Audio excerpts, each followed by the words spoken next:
সুপ্রিয় বন্ধুরা, সমানুপাতের একটি অঙ্ক নিয়ে আপনাদের মাঝে হাজির হয়েছি। দেখুন, প্রশ্নে আছে একটি ক্রমিক সমানুপাতের প্রথম এবং তৃতীয় রাশি যথাক্রমে 4 ও 16 হলে মধ্য সমানুপাতি কত। এখানে মধ্য সমানুপাতি বের করতে বলছে। সেহেতু আমাদের একটা সূত্র রয়েছে। সূত্রটি হচ্ছে প্রথম রাশি গুণন তৃতীয় রাশি সমান দ্বিতীয় রাশি হোল স্কয়ার। এই সামান্য একটি সূত্রের মাধ্যমে কিন্তু অঙ্কটি করা যায়।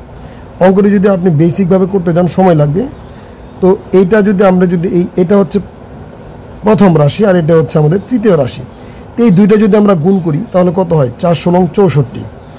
এই যে এটা আমাদের 4 আর এটা হচ্ছে আমাদের 16, কত হবে? 64 হবে। যাই হোক, তাহলে দ্বিতীয় রাশি আমরা লিখে দিলাম হোল স্কয়ার।